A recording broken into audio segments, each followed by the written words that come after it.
Hey guys, Chris here. Welcome back to the channel. Today I've got a great video for you. I've got the top 10 rock albums of the 90s. This list is based on my opinion, but I have taken into consideration popularity, the timing of the album. But in general, these are albums that I've listened to and I think are really great albums. But I'd love to know in the comments if you think I've missed out on any particular album that should be in this list. And also maybe if I've got the order wrong, or if you agree with my order. Let me know in the comments. Don't forget to hit subscribe and hit the notification bell to get more videos like this. But without further ado, let's do it.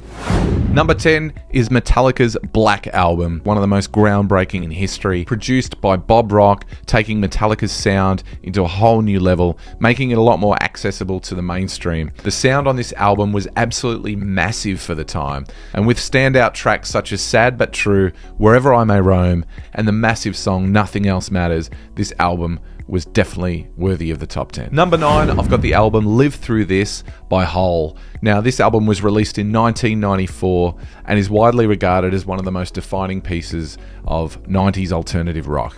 I think the songwriting on this album and the rawness of the material is amazing to listen to. It was actually released 1 week after the death of Kurt Cobain, who was the lead singer of Nirvana and Courtney Love's husband at the time. The album tackles some really intense themes such as power, resilience, trauma, but is just a really raw album and a great sound, which was a little bit unique at the time. 3 great songs on that album that I would definitely recommend checking out is the song Violet, the song Dull Parts, and the song Miss World. It really is a unique album that's definitely worth checking out.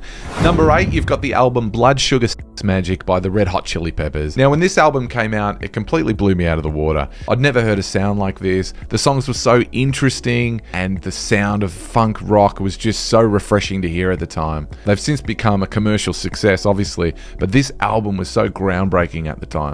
This album was produced by Rick Rubin.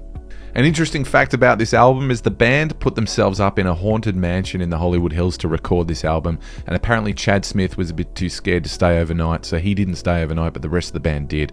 Some key songs on this album are the song Give It Away, Breaking the Girl, and the iconic song Under the Bridge.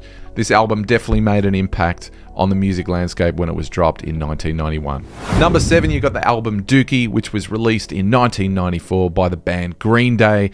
Dookie was a raw and straightforward album, but it was polished enough so that radio would play it. And it definitely had a fun vibe to it, and it became really popular when it was released. Without a doubt, the album Dookie has put Green Day on the map. They've since released album after album and are still making albums today and are one of the biggest bands in the world.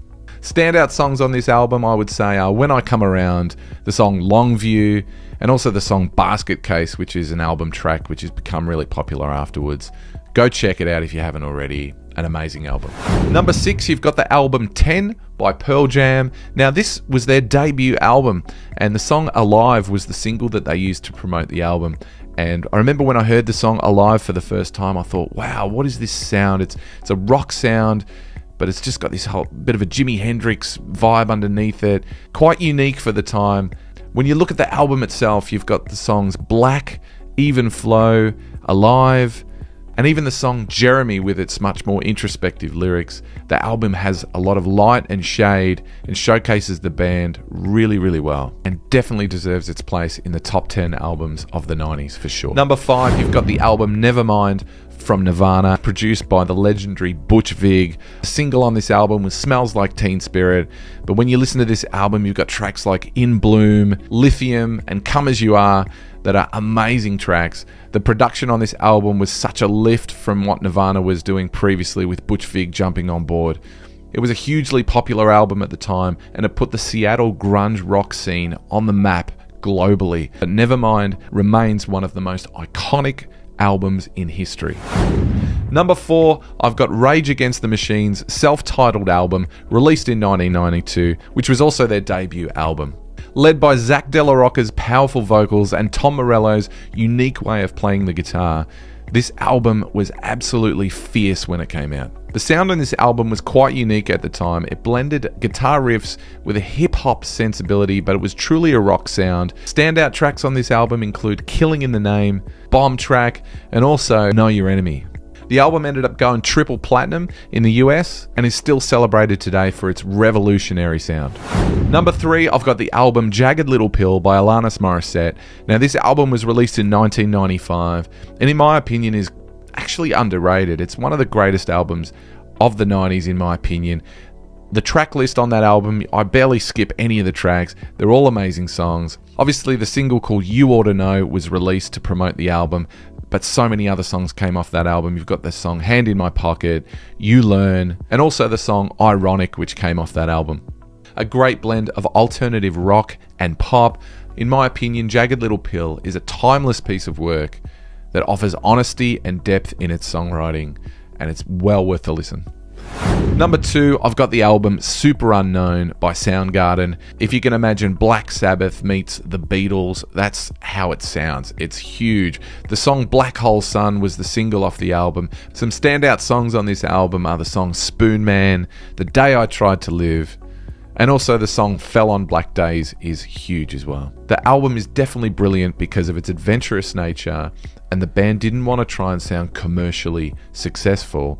They put thought and effort into the way that they played to create something sonically honest and truthful, and that's why I love the album. So that brings us to the number 1 rock album of the 90s. So let's do a drum roll. Here we go. And the number 1 rock album of the 90s, in my opinion, is the album Siamese Dream by the Smashing Pumpkins. Now, I remember first hearing about the Smashing Pumpkins. There was a girl at school that told me, you got to check out this band, the Smashing Pumpkins, and I thought, who are these guys? And I remember hearing the album Siamese Dream, and it absolutely blew me away.